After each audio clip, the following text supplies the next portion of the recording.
Security to Medical Bay 7 now. The Ketharin ambassador's offspring just breached a Class 9 biohazard container, and the human is laughing. Commander Vixtal's mandibles clicked rapidly as he sprinted through the station corridor, his 6 legs carrying him faster than he'd moved in cycles. Behind him, according to YouTube analytics, 98% of viewers are not subscribed. That's a huge number. By subscribing the channel that is completely free, you'll help support the channel and never miss fresh content. A full security detail struggled to keep pace. The emergency channel crackled with increasingly frantic updates. Commander, the Cubs are inside the human's personal equipment. Get a medical team there immediately. Full hazmat protocols. Sir, the human is trying to zip the container closed, with the Cubs still inside. Vixtal burst through the gym facility doors, his compound eyes taking in the scene with mounting horror. There, in the center of the training area, stood the human called Adam, the station's fitness instructor, casually holding a large fabric bag. And from inside that bag came the unmistakable chirping sounds of Ketharin cubs. "Step away from the bag," Vixtal's translator barked. "Do not move." Adam looked up, confusion clear on his face. Hey, Commander, little help here? These guys crawled into my gym bag while I was grabbing my water bottle, and now they won't come out." "Those are Ambassador Kelthera's offspring." Vixtal felt his respiratory spiracles constrict. Contact with non-Ketharin biology is fatal to them. You've just killed the children of our most important diplomatic guest. "What? Dude, they're fine. Listen." Adam held the bag slightly open, and more happy chirping emerged. "They're literally playing with my resistance bands." The medical team arrived in full contamination suits, scanners already active. Dr. Threndock, the station's chief xenobiologist, pushed to the front, his crystalline body refracting the harsh emergency lighting into rainbow patterns across the walls. "Impossible readings," Threndock's harmonic voice resonated. "The Cubs' vital signs are stable? No, more than stable. They're thriving." "That can't be right," Vixtal snapped. "Check your equipment." "I've run diagnostics 3 times, Commander. The Cubs are not in distress. They're actually showing improved respiratory function and decreased stress hormones." Adam shifted the bag to his other hand. "Okay, so can someone please explain what the big deal is? Kids are curious. They see a bag, they climb in. It's not rocket science." "The big deal," Vixtal said, fighting to keep his voice level, "is that Ketharin cubs cannot survive contact with alien biology. Their immune systems are fatally sensitive. 47 star systems have laws protecting them because a single touch from the wrong species triggers cascading organ failure. You should be holding 2 corpses right now." "But I'm not, so..." Adam peered into the bag. "Hey, little guys, you want to come out and see your mom?" A small, furry paw emerged from the bag, followed by a round face with enormous eyes. The cub, Kit, according to station records, mewled softly and tried to climb up Adam's arm. Every security officer took an involuntary step back. "Sir!" One of the guards raised his weapon. "The contamination is spreading." "Whoa, whoa, whoa!" Adam cradled the cub against his chest, instinctively. "Nobody's shooting anything. This is a baby." The station-wide alarm began blaring. Vixtal's emergency communicator lit up with priority signals from 12 different departments simultaneously, and, overriding them all, a single message that made his blood run cold. "Ambassador Kelthera is en route to your location. ETA, 90 seconds. She is aware of the situation." Adam looked down at the cub now nestled in the crook of his arm, then at the second one peeking out of the bag with what appeared to be his protein shaker bottle in its mouth. "Okay, seriously, is someone going to explain why everyone's freaking out? Because from where I'm standing, these are just 2 kids who wanted to play, and you're all acting like I'm holding a bomb." "Under Ketharin law," Vixtal said slowly, "the ambassador has the legal right to execute you on sight for touching her offspring. And given that you're currently holding one and have contaminated both with your biology, she would be fully justified in declaring war on humanity itself." Adam blinked. "For babysitting?"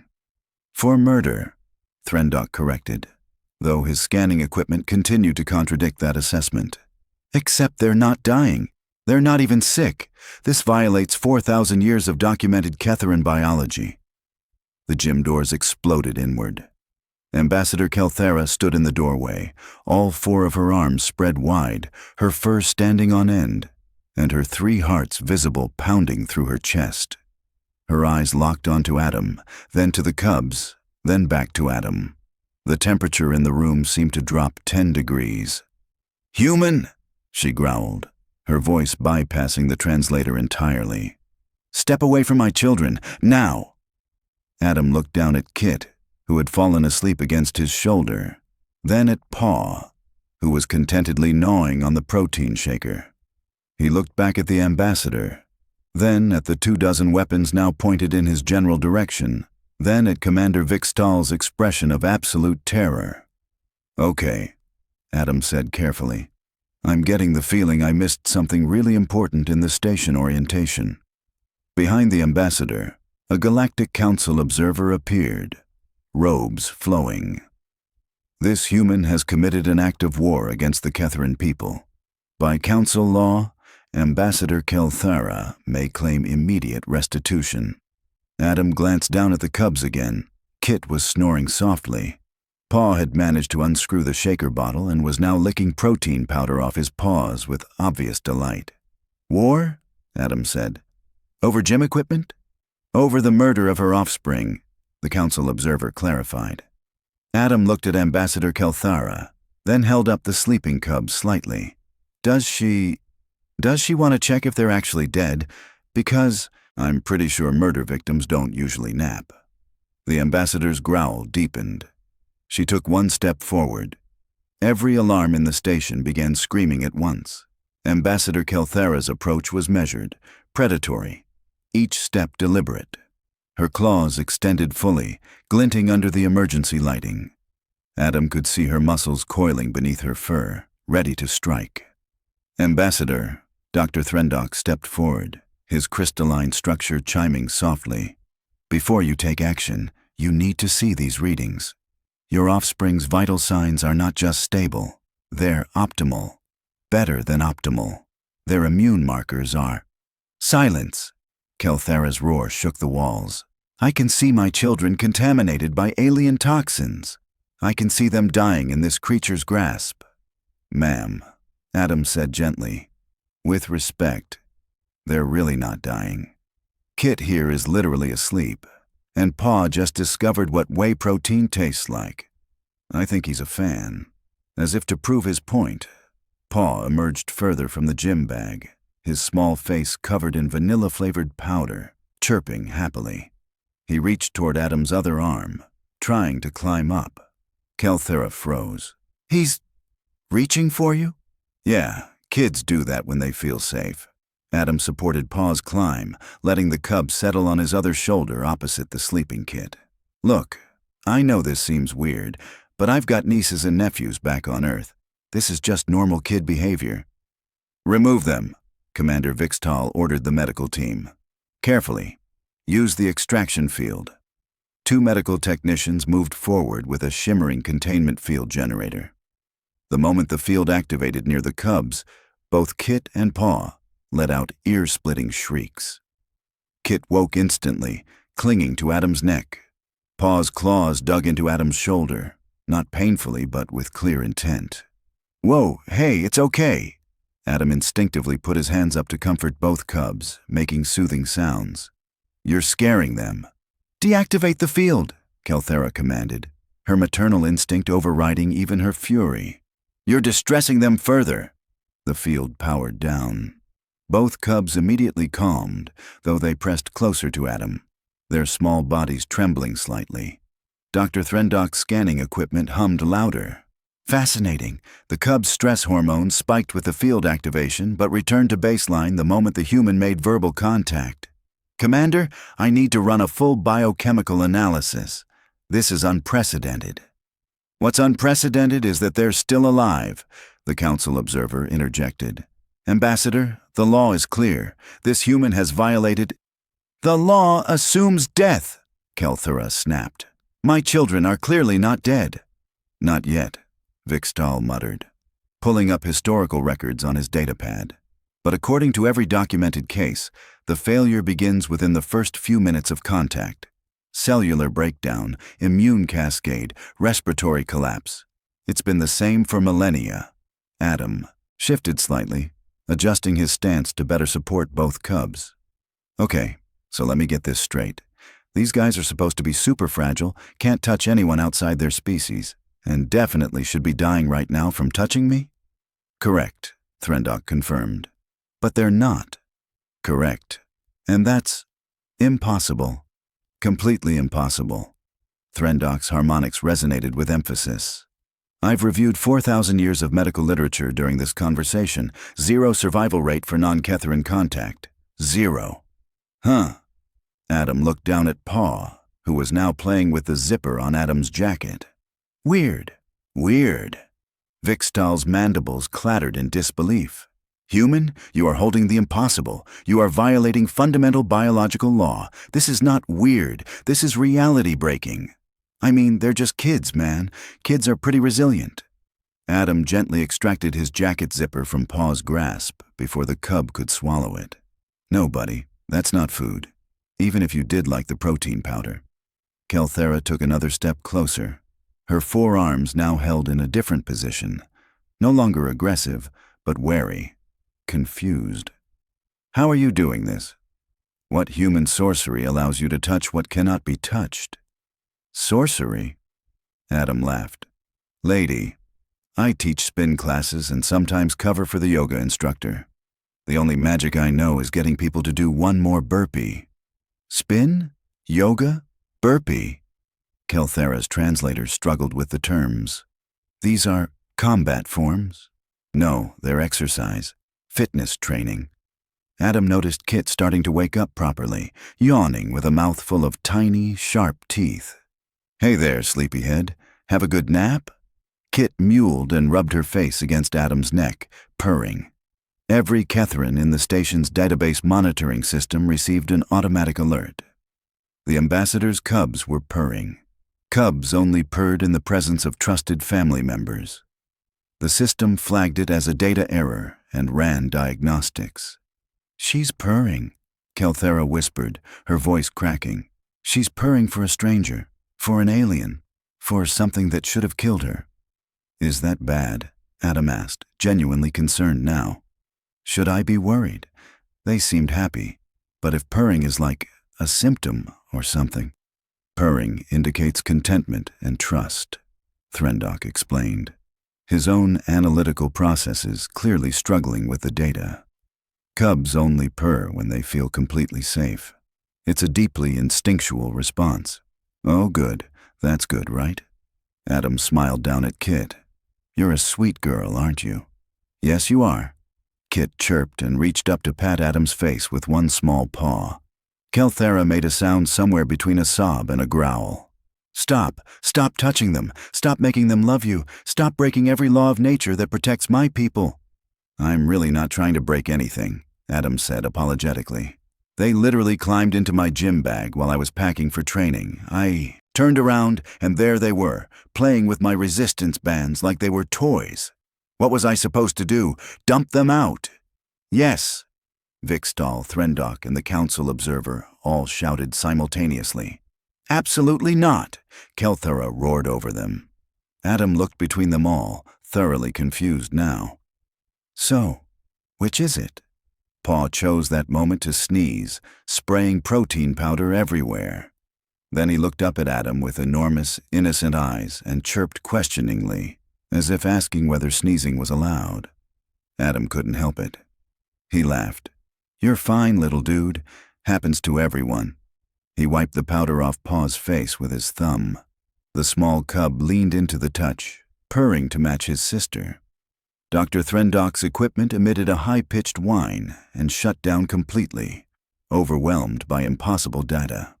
Well, the doctor said into the stunned silence, I suppose we need to call in the council's senior xenobiologists, because I officially have no idea what I'm looking at anymore. Ambassador Kelthera sank to her knees, all forearms wrapped around herself. Neither do I, she whispered. Neither do I. Adam shifted the cubs again, trying to get comfortable. Both of them were getting heavier, and his spin class was supposed to start in 15 minutes. So, does anyone want to actually help here? Because I'm getting the sense this is a bigger deal than I thought, and these guys probably need to get back to their mom eventually. Eventually? Kelthera's head snapped up. What do you mean, eventually? Well, they seem pretty settled, Adam observed. Might take a bit to convince them to leave. Kids are stubborn when they find something they like. Kit and Paw both chirped in agreement, snuggling closer to their new favorite human. The station's alarm system began cycling through every warning tone in its database, unable to determine which emergency protocol applied to the current situation. None of them did. This had never happened before. The Council's emergency xenobiology team arrived within minutes, led by 3 of the galaxy's foremost experts in Ketharan physiology. They set up portable scanning equipment around Adam in a loose circle, careful not to get too close and startle the cubs.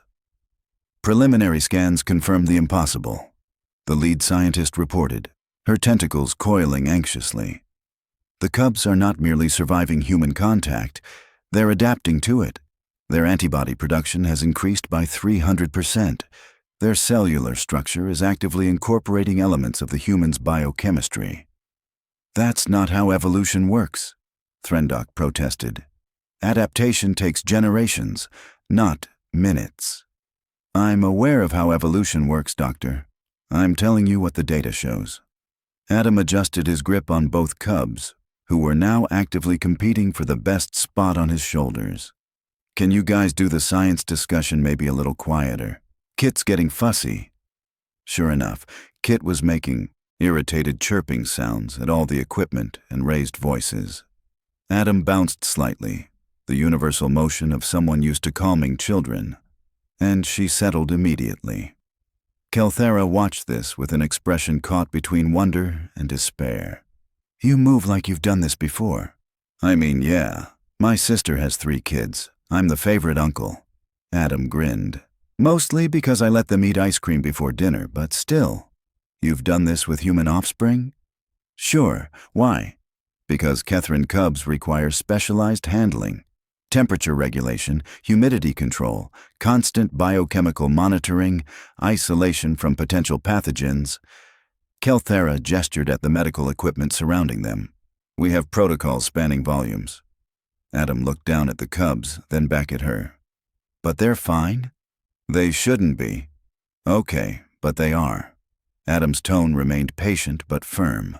Look, I get that you've got rules and procedures and all that, but sometimes kids just need someone to not freak out around them.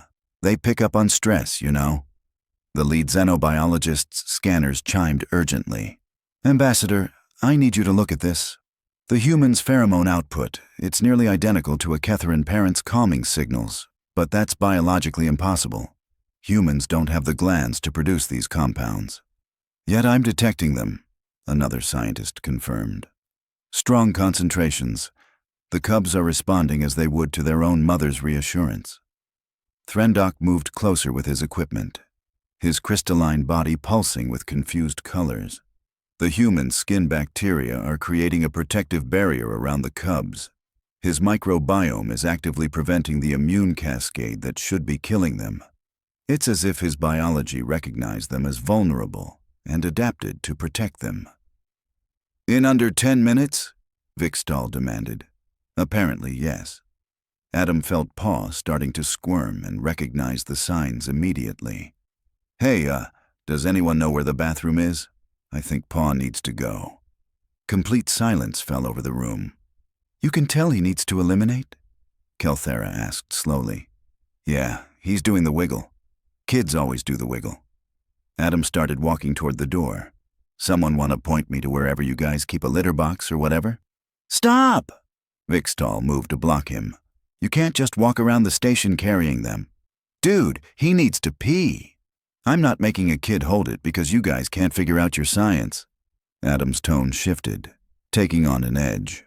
Now, you can either show me where to take him, or you can explain to the ambassador why her kid had an accident, because you were more worried about protocols than basic needs.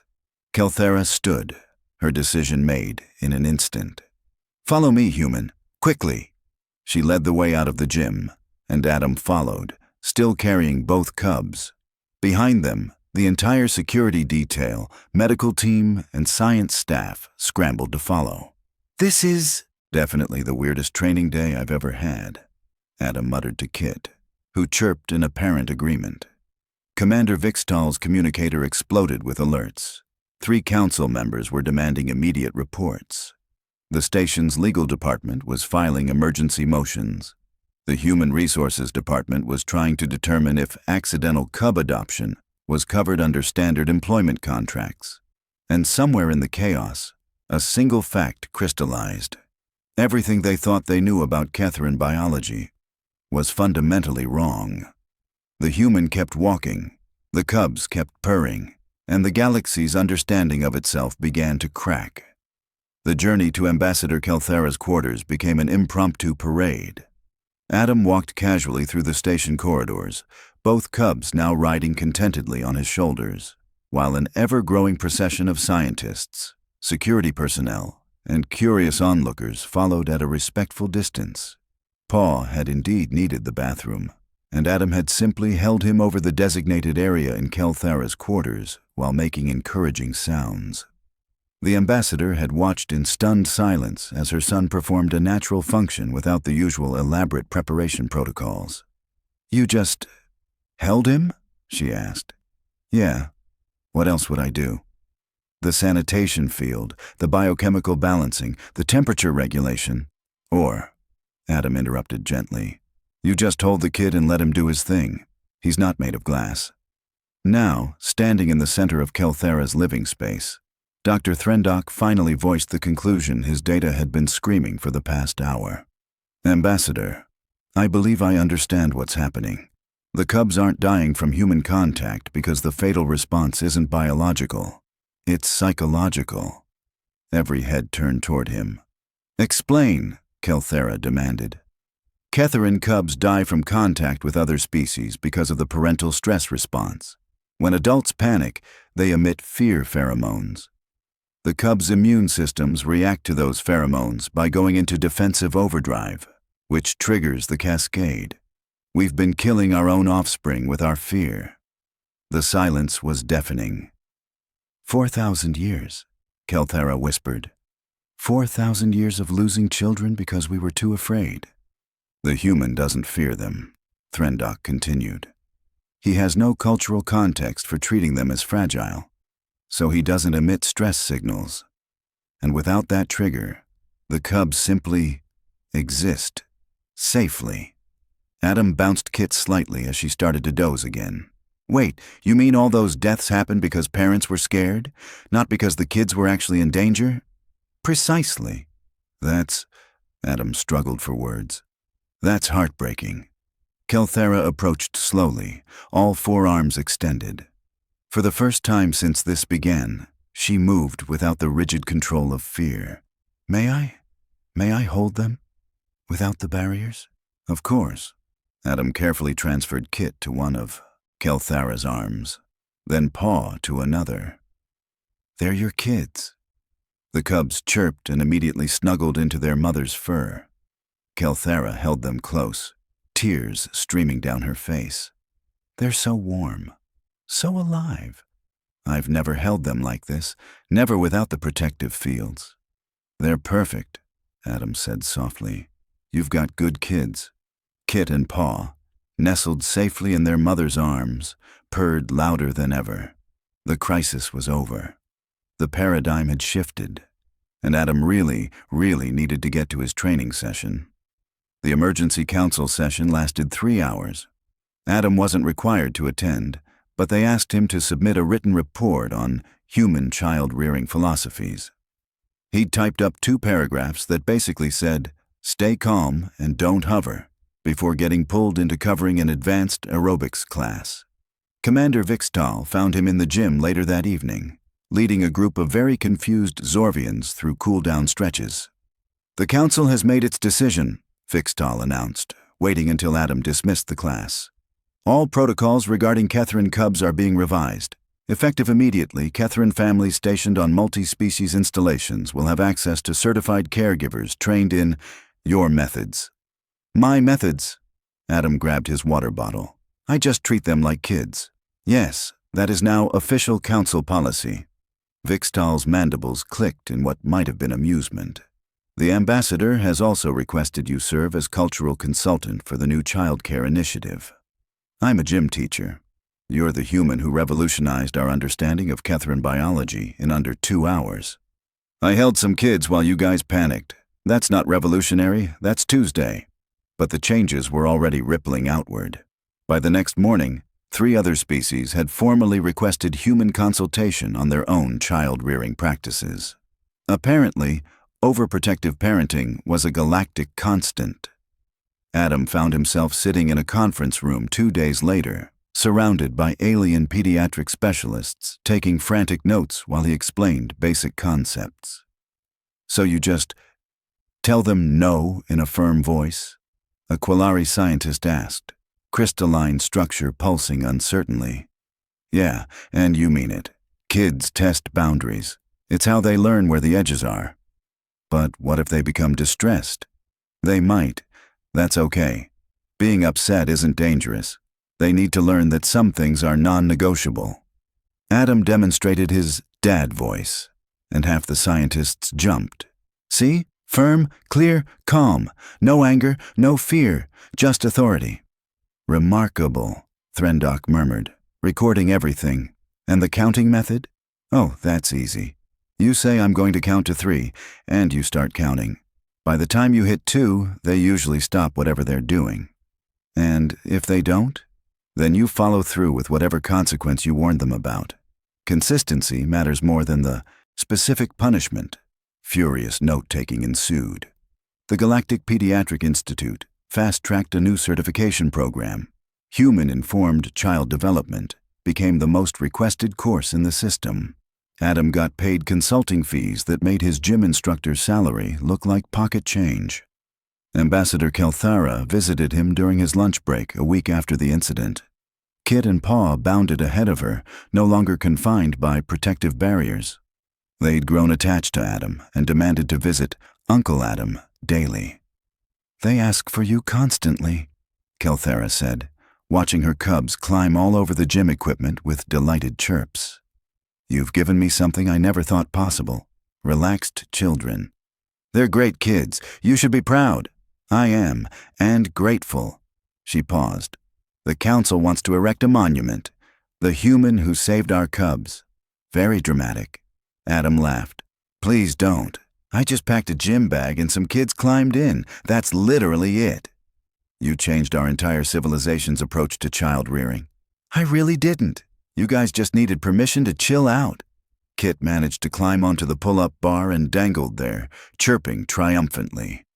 Paw tried to follow and fell, landing on the mat with a soft thump. He looked up at Adam with wide eyes, checking if this was a problem. You're good, buddy, Adam called. Try again. You almost had it. Paw chirped and immediately tried again. Kelthara watched her son persist without fear, without the crushing weight of protective protocols, and felt tears threatening again. Thank you, she said quietly. Anytime. Adam checked his watch. Now, if you'll excuse me, I've got a spin class in 10 minutes, and Karen from engineering will riot if I'm late again. He grabbed his gym bag, newly emptied and washed after the cub incident, and headed toward the door. Kit and Paw called goodbye, already absorbed in their play.